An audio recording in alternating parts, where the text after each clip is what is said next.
You are nothing to me anymore. Never step foot in this house again. I was shouted at by my father, and supported by John, my soon-to-be husband. I left my family home in tears. It was right after I graduated from high school. My name is Amy. I'm a 36-year-old farmer. This year marks 18 years since I left my family home. From now on, the time I spend living my own chosen life will be longer than the time I spent in my family home. And this thought makes me quite sentimental. My family home was in a city. My father was a corporate worker, and my mother was a stay-at-home mom. We were a family of 4, including my brother and me, who was born a year ahead of me.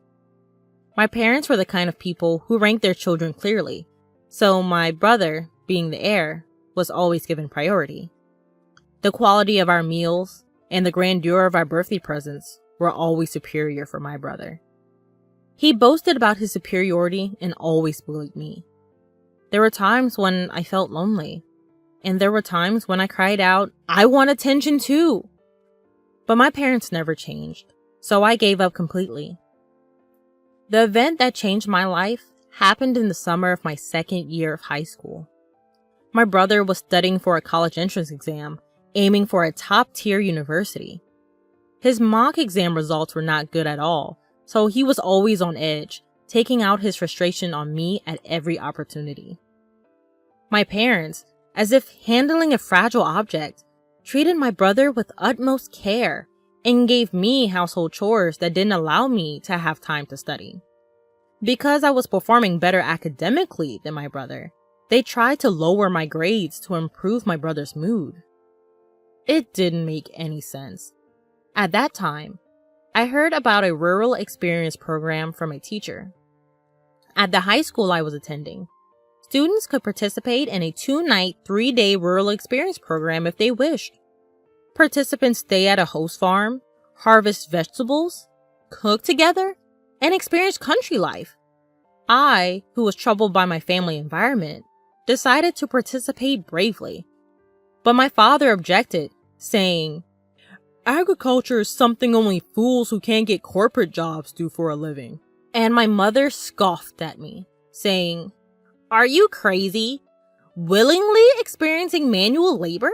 Getting dirty and stinky in the mud?" But I defied my parents' opposition and used the pocket money I had saved up to sign up. This was the first time I had ever refused to do as my parents said. It turned out to be an excellent decision.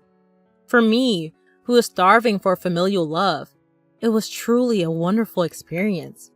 Working in the fresh, rural air was invigorating, and I was able to experience the warmth of a family. The eldest son of that family, John, was a year older than me and the same age as my brother.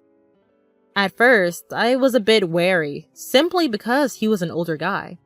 But John was completely different from my brother. He was kind, but firm, got along well with his parents, and was kind to me as well. John's parents were truly gentle people, and even though it was only for 3 days, I cried a lot when I had to leave the farm. John's mom cried along with me, saying, "You're welcome back anytime." I promised, I will definitely come back. They said they didn't look at their cell phones much, so I wrote them letters regularly. Before long, I started receiving more replies from John, and it became like an exchange diary, and we started dating. It was a pure long-distance relationship, without even a kiss. After my brother failed to get into his first-choice university, and ended up in a third-rate private college, I became a college applicant. But my parents pressured me to get a job instead of going to college. The reason, they said, was that women didn't need an education. But the real reason was probably that they didn't want me to go to a better college than my brother. Since the rural experience, I had a dream of becoming a farmer. I could become a farmer without going to college.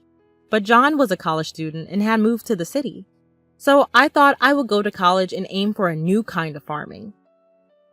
Having a clear goal and purpose, I studied hard every day, despite interference from my parents and brother. However, when I passed the university entrance examination, my father was furious, saying, "Are you, a woman, planning to go to a better university than your brother?"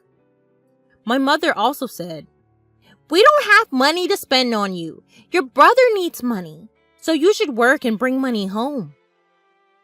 I was desolate by my parents' words, and after a huge fight, I ended up cutting off all ties with them. John came to pick me up from home, and his parents, now my in-laws, supported my college expenses, and I ended up attending college. 4 years later, I married John.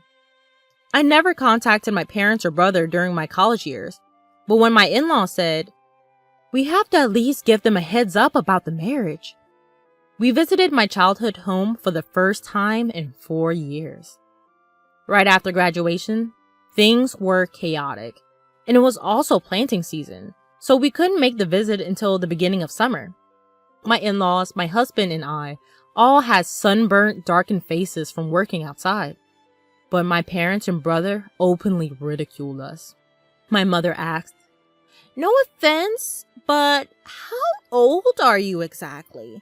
You must be quite poor to be working until you're all dark like this." I was mortified. "Please, stop, Mom," I implored in a small voice. But she ignored me. My brother smirked and said, "Smart people like me make money with intellectual work. If you can only do primitive work, it's proof you're unintelligent." I turned pale, and the gentle smiles on my in-laws' faces froze. My husband firmly declared, "With all due respect, we are proud to be farmers." My father laughed condescendingly and said to me, "Just to make it clear, you're a stranger to us from now on. You're marrying a poor farmer who has to sweat and work hard. We're going to treat you as if you don't exist. It'll be a problem if you come asking us for money. We don't want to see you anymore." Already being disowned at 18, I knew very well that I was on my own, even without being told so explicitly again. Still, I had tried to maintain the courtesies. The sympathetic looks from my in-laws and John were difficult to bear. On the way home, I quietly wept and resolved to forget about my biological family. Time flew, and before I knew it, 18 years had passed. The emotional wounds had thoroughly healed. I had given birth to 2 children, and my days were busy but fulfilling. Although I had virtually erased the memories of my parents and my brother, I was informed by a cousin that my brother was getting married. My cousin and I have always been close, and we occasionally touched base even after my marriage. At some point, I had sent them rice harvested from our farm, and they were pleased with its taste, even becoming a regular purchaser. Therefore, we maintained a relationship, and we enjoyed chatting on the phone about once a month. "We can meet after a long time at the wedding," my cousin said, but I hadn't heard anything about the marriage from my parents or my brother. Well, since we're estranged, it's true that there's no way for me to know. "I heard they are building a new duplex. I wonder if it's completed." Apparently, both my parents and my brother and his wife planned to move after the wedding. My cousin knew about the estrangement between my parents and me, but they seemed to think that I would attend weddings and funerals. After finishing the phone call with my cousin, impulsively, I dialed my mother's cell phone number. However, I was met with an automated message saying, "This number is no longer in use." I tried calling my father next, and again, the same automated message. Had they changed their cell phone numbers? I didn't know my brother's number, so I couldn't call him. With trembling fingers, I dialed the landline for my family home, and it connected. My heart pounding, I waited for someone to pick up. "Hello?" It was my brother who answered. "Brother? It's Amy. I heard you're getting married and moving." I hesitated over what to say next, about to offer congratulations when I was cut off by my brother. "There's no need for you to do anything. You, a farmer, are a stranger to me. Don't call me." My brother just yelled and hung up the phone. I rushed to call him back, only to find that I was already blocked. This was harsh. No matter how much he hated me, we were still family. It hurt to be rejected like this. Seeing my distress, my husband was concerned and gently asked, "What's wrong? Did something happen?" I couldn't hold back my tears any longer. When I told him about the conversation, both my husband and my in-laws were as furious as if it had happened to them. "Your home is here, Amy. Your family is us here," my mother-in-law reassured me. Her words moved me to tears. I wish she was my real mom. She cared about me much more than my blood-related mother did. My father-in-law also comforted me, saying, "You're happy now. That's all that matters. No need to get hurt. The one who laughs is the winner." My husband added, "Let's take them as a bad example and make sure we don't turn out like that." Even our children, not knowing the situation, hugged me tightly. Thank you, everyone. I felt a warmth in my heart, realizing how happy I was now, even though I wasn't blessed with a supportive biological family. However, things took a drastic turn when my business was featured on national television. My in-laws were originally large-scale grain farmers in the American Midwest. They also grew a wide variety of vegetables and fruits, but a lot of produce didn't meet the standards. I had studied food business in college and spent a lot of time figuring out how to sell all the produce without any waste. I started an online business selling jams, juices, and pickles made from slightly damaged fruits and vegetables that couldn't be sold as they were. Backed by the local farmers union, my business was a huge success. It was a hit with moms who wanted to feed their children safe, domestically produced food, and seniors who wanted to taste nostalgic homemade pickles. I built up the company with young women who, like me, had married into farming families and unemployed young people. It had grown into a $5 million business. Our success story was covered in an in-depth report. After the TV broadcast, we received a lot of attention and calls from various people. In addition to orders and inquiries, there were calls for business transactions and interview requests. Both the company's phone and my personal smartphone wouldn't stop ringing. So when a call came in from an unknown number, I picked it up without thinking. But surprisingly, it was my brother. I suppose he's seen the national television as well.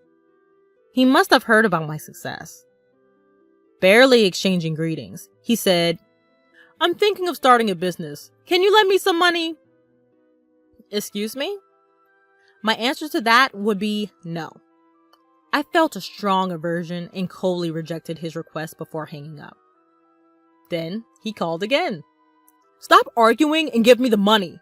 If a woman like you can start a business and make money, I'm bound to be successful," my brother incessantly screams.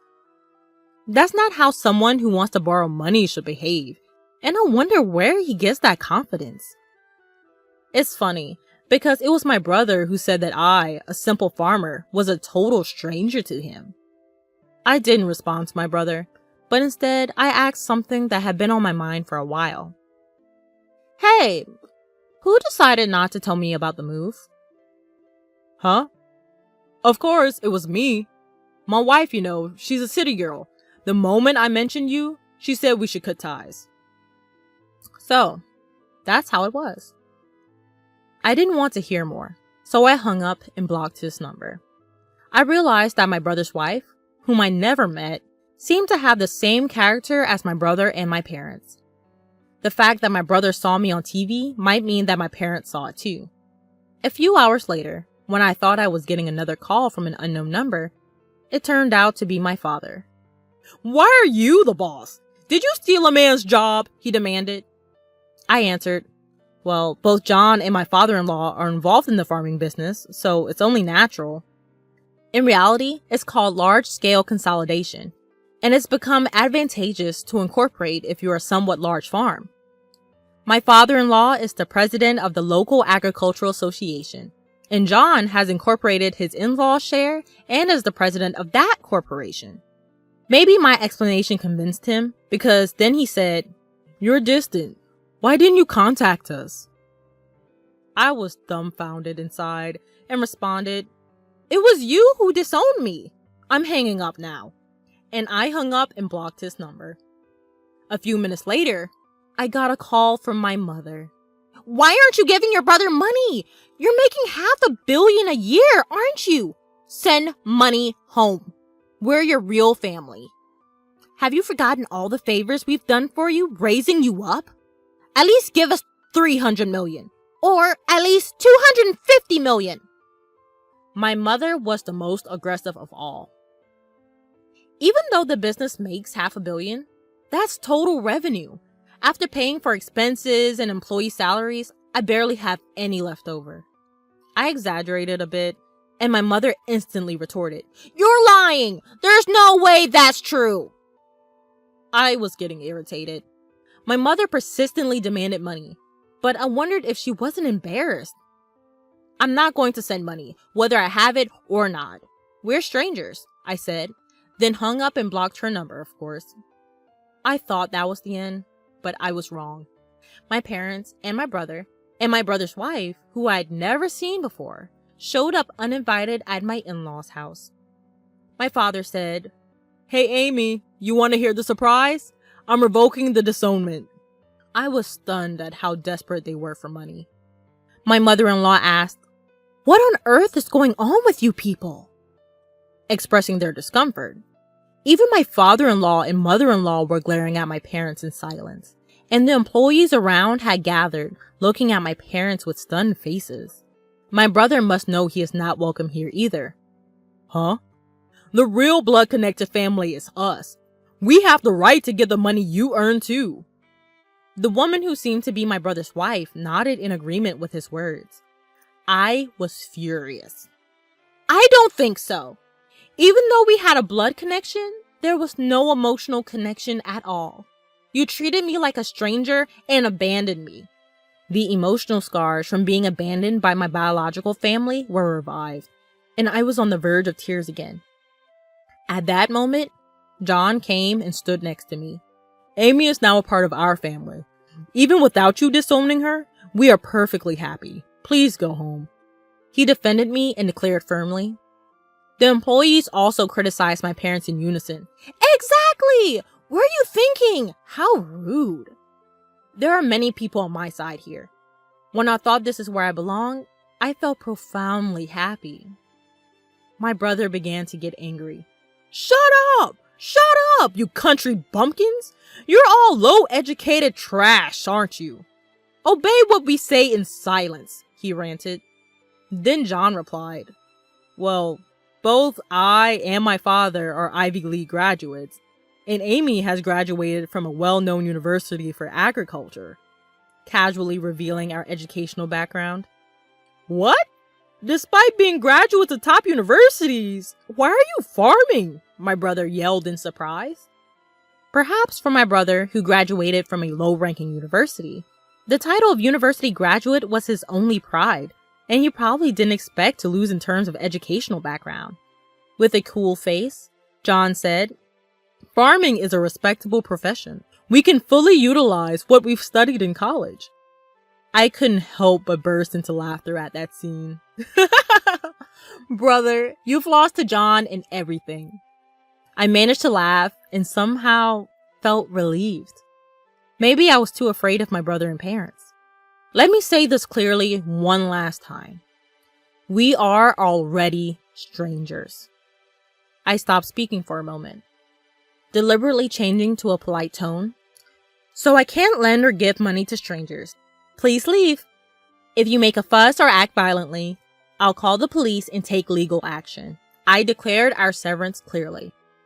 My in-laws and husband subtly came closer to me to protect me from harm by my parents and brother. I was deeply moved, feeling truly cherished. The employees also shouted at my parents, "Get out of here! Go home!" My parents, my brother, and my sister-in-law glared at us with resentment, but they couldn't say anything more and could only retreat. Afterward, according to a story I heard from my cousin, my brother and parents tried to get rich quick and started a business with debts instead of borrowing money from me, but their arrogant character led to a big failure. Now, they seem to be on the verge of bankruptcy. But I'm a stranger now, and I have no intention of getting involved anymore. As for me, my work is going well, and I'm surrounded by a true family of respectable in-laws, a loving husband, and adorable children. I will cherish each day while savoring the happiness of life.